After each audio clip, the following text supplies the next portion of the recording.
Aira terbangun dengan jantung berdegup kencang, keringat dingin membasahi dahinya. Di depan matanya, di tengah pesta ulang tahun teman mereka di sebuah cafe di Jakarta, Lina, kekasih rahasianya, sedang mencium seorang wanita lain dengan penuh gairah, seolah dunia hanya milik mereka berdua. Saat mata mereka bertemu, Aira merasa dunianya runtuh, dan dia berlari keluar, meninggalkan segalanya di belakang, tanpa tahu bahwa momen itu akan memicu rangkaian keputusan yang akan mengubah hidup mereka selamanya. Aira berlari menyusuri jalan malam di kawasan Kemang, angin panas Jakarta menampar wajahnya yang basah oleh air mata. Bagaimana bisa? Lina, wanita yang telah menjadi sandarannya selama 2 tahun terakhir, wanita yang membuatnya mempertaruhkan segalanya, keluarga, pekerjaan, bahkan keyakinannya sendiri. Aira ingat pertama kali mereka bertemu di sebuah galeri seni di Senayan. Saat itu, Aira hanyalah seorang guru sekolah dasar berusia 25 tahun, hidup dalam rutinitas yang aman di bawah bayang-bayang keluarga konservatinya di Bandung. Ayahnya, seorang ulama terhormat, selalu menekankan nilai-nilai tradisional, pernikahan dengan pria baik, anak-anak, dan kehidupan yang taat. Tapi Lina, seniman berusia 28 tahun dengan rambut pendek bergelombang dan mata yang penuh api, telah membuka pintu ke dunia yang berbeda. Lina adalah angin segar bagi Aira. Mereka bertemu saat Aira mengunjungi pameran seni untuk tugas sekolah. Lina sedang menjelaskan lukisannya, potret-potret wanita yang kuat dan rentan, yang seolah bercerita tentang perjuangan batin. Percakapan mereka berlanjut ke kopi, lalu makan malam, dan sebelum Aira sadari, hatinya telah jatuh. Lina terbuka tentang orientasinya, dia pernah menikah dengan pria karena tekanan keluarga, tapi bercerai setelah menyadari siapa dirinya sebenarnya. Aku tidak bisa bohong lagi, kata Lina saat itu. Aira, yang selalu merasa ada sesuatu yang hilang dalam hubungannya dengan pria, menemukan jawaban di mata Lina. Tapi mereka harus sembunyi-sembunyi. Di Indonesia, di mana masyarakat masih kuat memegang norma agama dan budaya, hubungan seperti mereka adalah tabu. Keluarga Aira akan mengusirnya jika tahu, dan Lina pernah kehilangan pekerjaan karena rumor serupa. Sekarang, setelah melihat adegan itu, Aira merasa dikhianati. Dia naik taksi ke apartemen kecilnya di Tebet, pikirannya berputar-putar. Apakah Lina pernah benar-benar mencintainya? Aira ingat malam-malam mereka berdua, berbisik di bawah selimut, merencanakan masa depan yang mustahil. Kita bisa pindah ke Bali, hidup bebas, kata Lina suatu kali. Tapi Aira selalu ragu, dia mencintai keluarganya, meski mereka menekannya untuk menikah dengan anak teman ayahnya, seorang pemuda bernama Rea yang sopan tapi membosankan. Aira pernah hampir setuju, tapi Lina menghentikannya. Jangan, Aira. Itu akan menghancurkanmu. Keesokan paginya, telepon Aira berdering tanpa henti. Lina. Aira mengabaikannya, tapi akhirnya angkat juga. Aira, itu bukan apa-apa.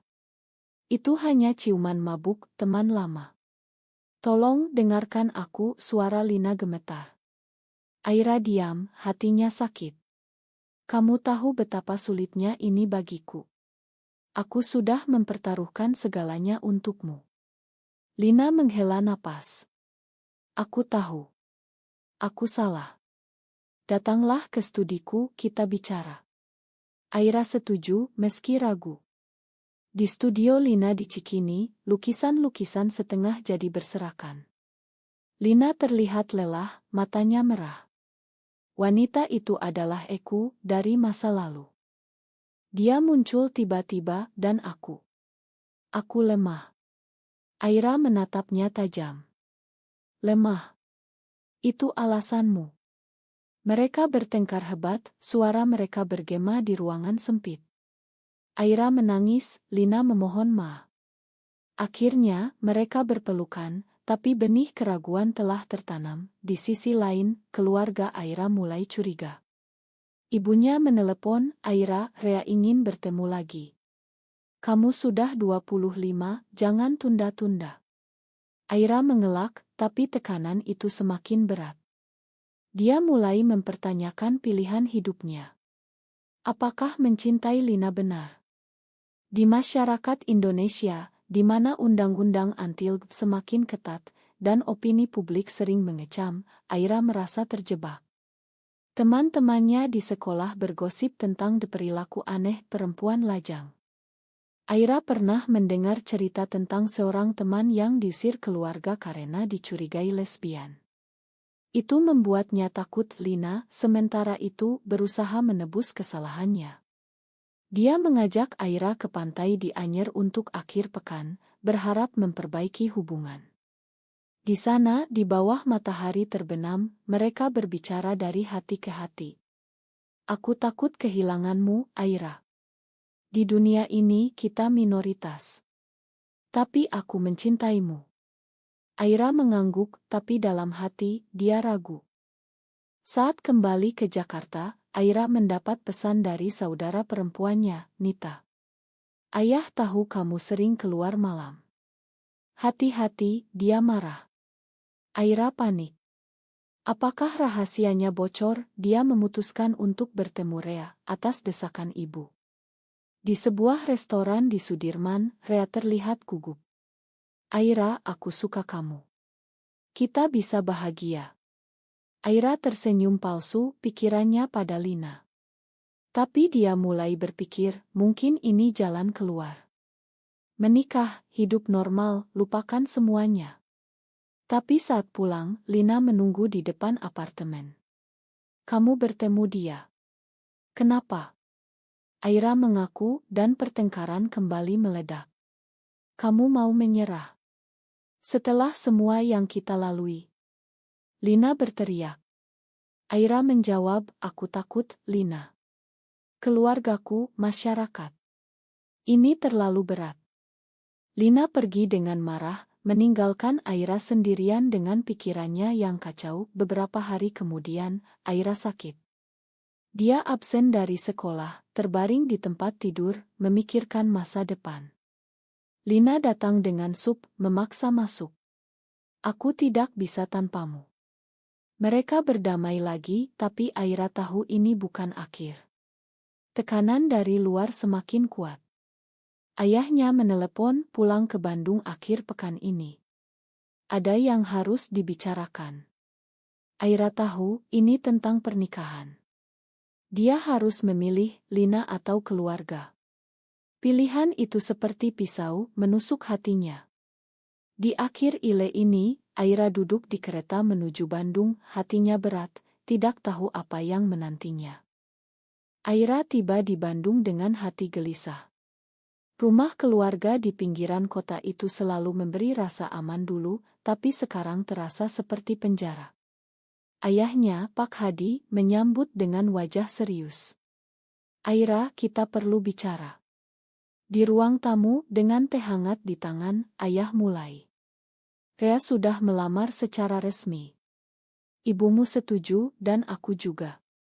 Kamu harus menikah tahun ini. Aira terdiam, jantungnya berdegup. Tapi ayah, aku belum siap. Pak Hadi menggeleng. Kamu sudah dewasa. Jangan seperti anak muda sekarang, bebas tapi tak bertanggung jawab. Di masyarakat kita, pernikahan adalah kewajiban. Aira ingat masa kecilnya, di mana ayah selalu mengajarkan nilai-nilai Islam yang ketat. Wanita harus punya keluarga, katanya dulu. Sekarang, nilai itu bertabrakan dengan perasaannya pada Lina. Aira mencoba berargumen, aku ingin fokus karir dulu. Tapi ibunya, Bu Siti, ikut campur. Karir apa? Kamu guru, itu bagus, tapi keluarga lebih penting. Lihat Nita sudah punya anak. Nita, saudara perempuannya, memang hidup bahagia dengan suami dan 2 anak. Tapi Aira tahu, di balik senyum Nita, ada pengorbanan. Nita pernah bilang pernikahan bukan mimpi, tapi kenyataan. Malam itu, Aira berbaring di kamar lamanya, memandang foto keluarga. Teleponnya bergetar, pesan dari Lina. "Aku kangen. Apa kabar di sana?" Aira menjawab singkat, "Baik." Tapi tekanan berat. Lina balas, "Kita kuat. Jangan menyerah." Tapi Aira ragu. Keesokan harinya, Rea datang berkunjung. Mereka jalan-jalan di Dago berbicara tentang masa depan. Rea baik, tapi Aira merasa kosong. "Kamu tampak murung," kata Rea. Aira menggeleng, "Hanya lelah." Saat pulang, Aira memutuskan untuk jujur pada diri sendiri. Dia menelepon Lina, "Aku tak bisa terus begini. Kita harus bicara serius." Lina setuju, datang ke Jakarta besok. Kembali ke Jakarta, Aira bertemu Lina di Kai Aurit mereka. Lina terlihat cemas. "Apa yang terjadi?" Aira cerita tentang lamaran Rea. Lina marah, "Kamu mau terima? Setelah semua pengkhianatan yang aku tebus?" Aira menjawab, "Ini bukan soal kamu. Ini soal aku. Keluargaku akan hancur jika tahu." Mereka berdebat panjang, suara mereka naik. Lina bilang, "Di Indonesia, kita harus berjuang. Aku pernah kehilangan segalanya karena ini." Lina cerita masa lalunya. Dulu, dia diceraikan suaminya setelah ketahuan punya air dengan wanita. Keluarganya di Surabaya memutus hubungan. "Aku sendirian, Aira. Kamu satu-satunya." Aira terharu, tapi tetap ragu. Setelah pertemuan itu, Aira mulai mencari dukungan. Dia bergabung dengan komunitas online di Indonesia secara anonim. Di sana, dia baca cerita orang-orang yang mirip, tekanan sosial, diskriminasi, bahkan ancaman kekerasan. Satu cerita membuatnya syok, seorang wanita di Aceh yang dihukum cambuk karena hubungan sesama jenis. Aira takut. Tapi di komunitas itu ada juga harapan. "Kita bisa hidup bahagia, tapi butuh keberanian," tulis salah satu anggota. Aira berteman dengan seorang wanita bernama Maya, yang sudah out dan hidup dengan pasangannya di Yogyakarta. Maya bilang, "Mulailah dari diri sendiri. Jangan biarkan masyarakat mendikte." Di tempat kerja, Aira mulai merasakan tekanan. Kepala sekolah memanggilnya, "Ada rumor kamu sering keluar dengan teman wanita. Hati-hati, reputasi sekolah." Aira terkejut. Apakah ada yang tahu? Dia denial, tapi hati kecilnya takut. Lina sementara itu mendapat tawaran pameran seni di Bali. "Ayo ikut aku. Kita mulai baru di sana." Aira tergoda, tapi keluarga menelepon lagi. Rea menunggu jawaban.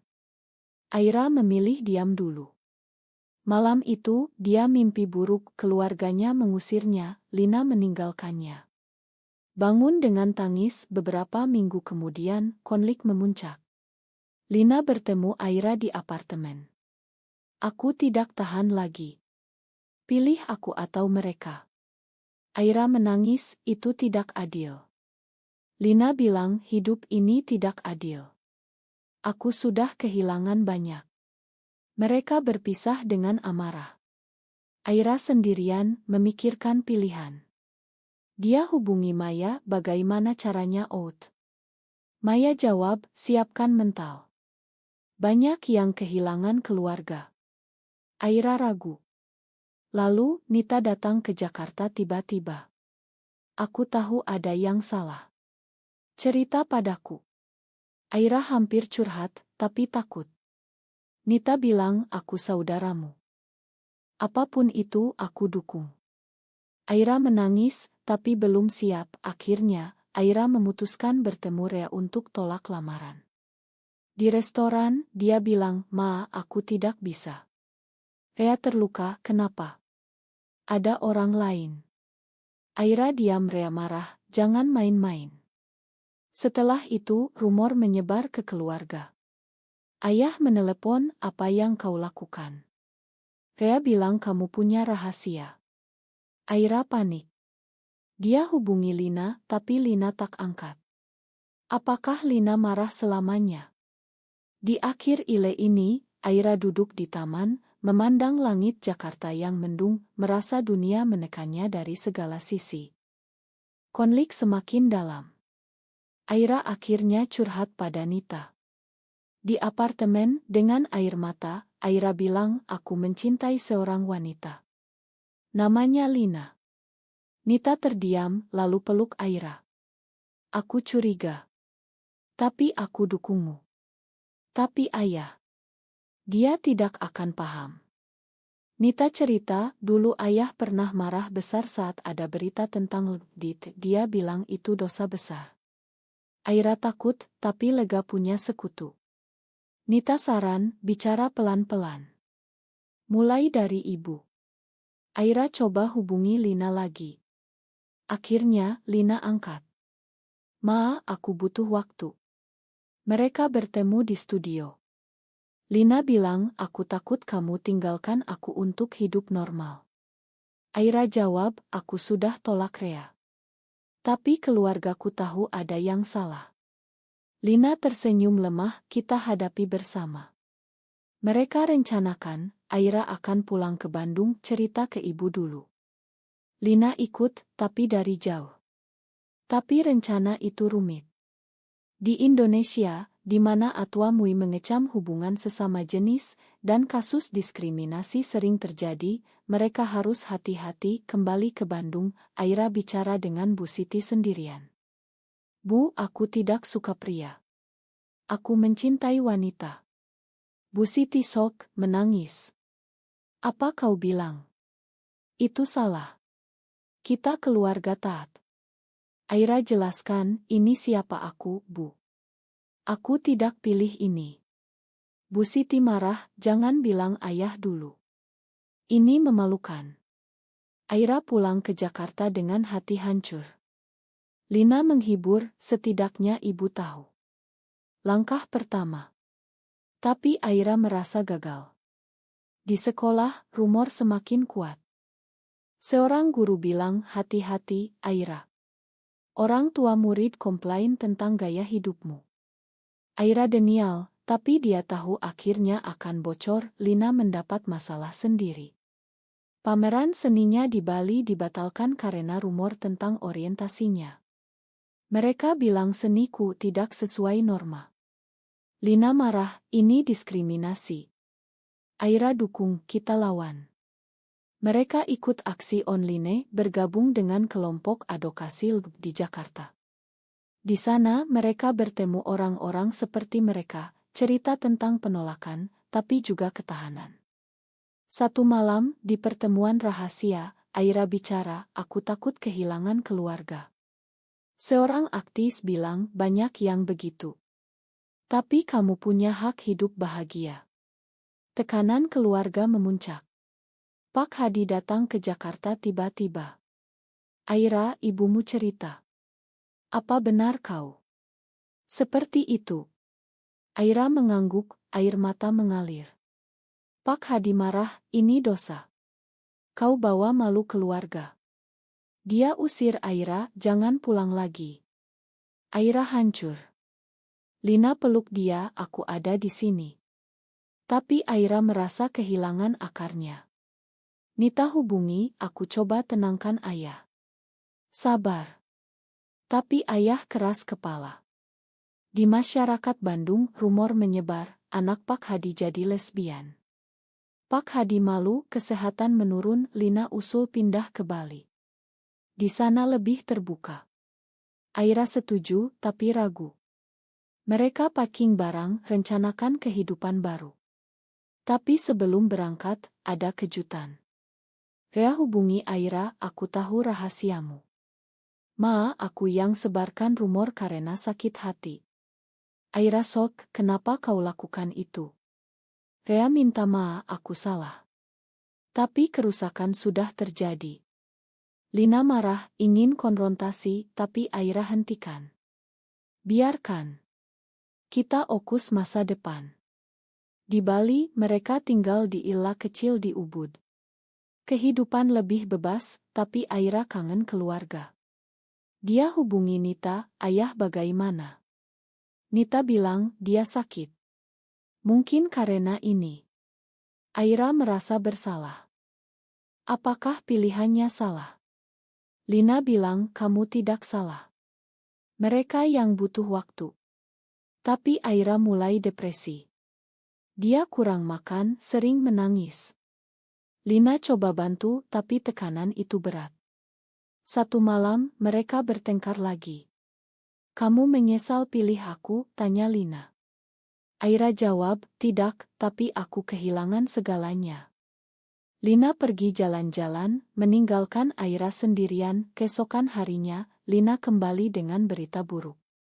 Aku dapat email ancaman dari orang tak dikenal. Mereka tahu tentang kita. Aira panik. Di Indonesia, Igilante Antil sering bertindak. Mereka lapor polisi, tapi polisi acuh. Ini urusan pribadi. Aira takut, mungkin kita harus pisah. Lina marah, tidak. Kita lawan. Tapi Aira ragu. Di akhir ile ini, Aira menerima telepon dari Nita, ayah masuk rumah sakit. Dia ingin bertemu. Aira harus memilih kembali atau lanjut di Bali. Aira memutuskan kembali ke Bandung. Lina ikut, meski ragu. Aku takut mereka lukai kamu. Di rumah sakit, Pak Hadi terbaring lemah. Aira, suaranya pelan. Aira menangis, ayah, maafkan aku. Pak Hadi bilang, aku salah. Aku takut kehilanganmu. Tapi melihat kamu bahagia lebih penting. Aira sok.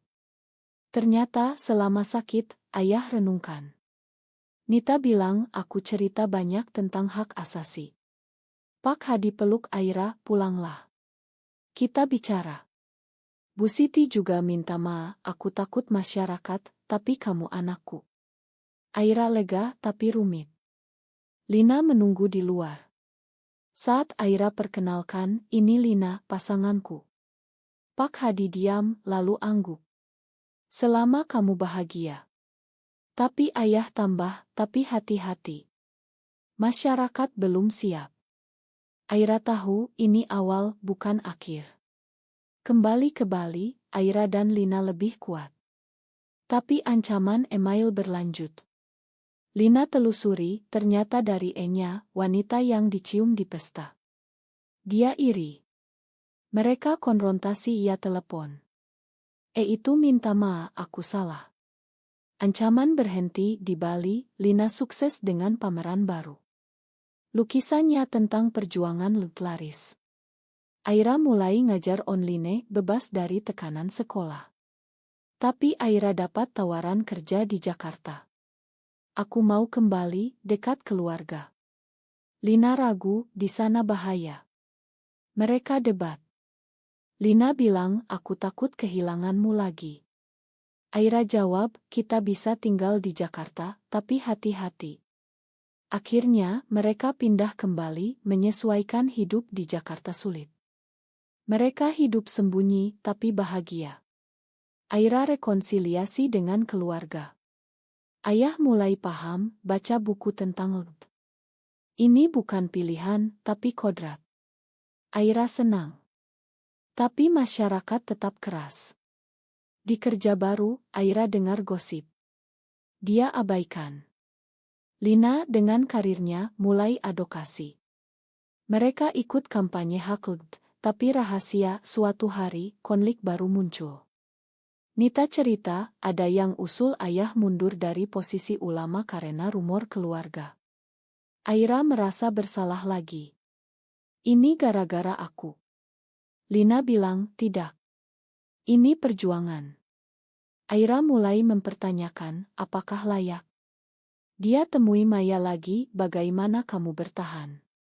Maya jawab, dengan komunitas dan cinta. Aira kuatkan hati, Lina dapat tawaran besar, pameran di luar negeri. Aku harus pergi ke Singapura sebulan. Aira takut, jangan tinggalkan aku. Lina bilang, ini kesempatan. Aku kembali. Saat Lina pergi, Aira sendirian. Tekanan kembali.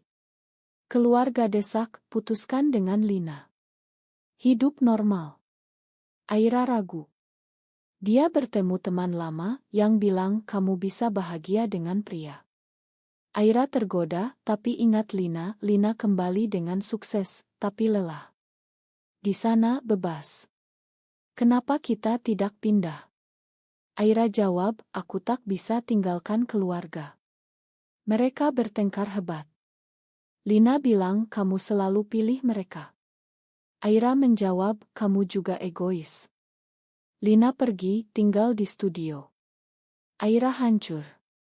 Apakah ini akhir? Dia renungkan semuanya, pengkhianatan awal, penolakan keluarga, ancaman masyarakat. Apakah cinta mereka cukup? Aira hubungi Lina, kita bicara. Di studio, mereka curhat. Lina bilang, aku takut. Masa lalu kubuat aku insecure. Aira jawab, aku juga. Tapi kita belajar. Mereka berdamai, lebih matang. Di akhir ile ini, Aira dan Lina rencanakan masa depan. Tinggal di Jakarta, adopsi pelan, dukung keluarga. Tapi tantangan baru menanti. Hidup mereka mulai stabil. Aira dan Lina tinggal bersama di apartemen baru di Kuningan. Keluarga Aira kunjungi kadang, meski tegang.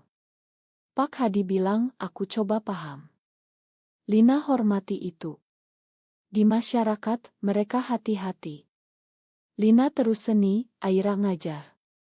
Tapi satu hari, ada demo anti-LGBTQ di Monas.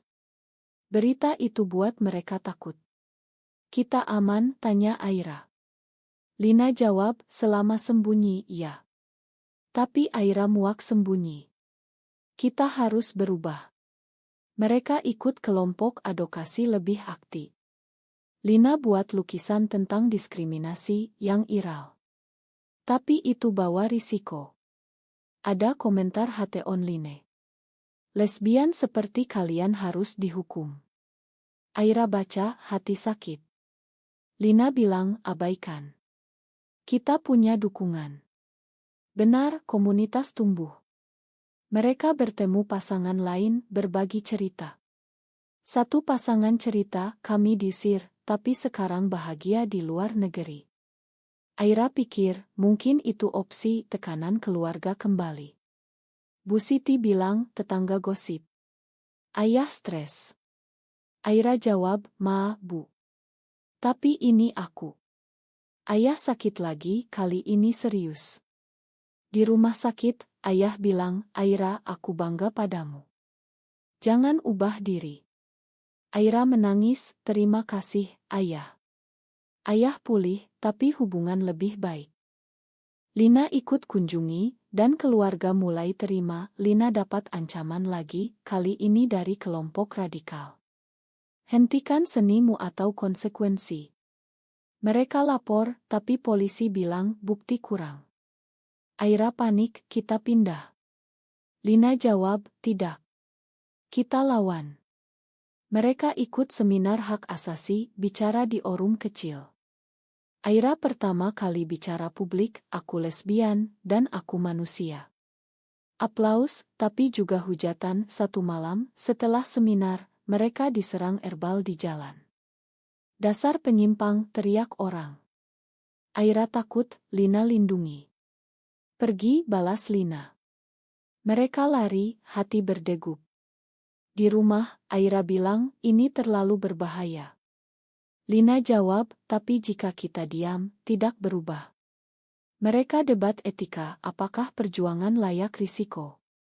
Aira pikir tentang pengorbanan, kehilangan keluarga sementara, karir terganggu, hati terluka, mereka putuskan lanjut, tapi hati-hati.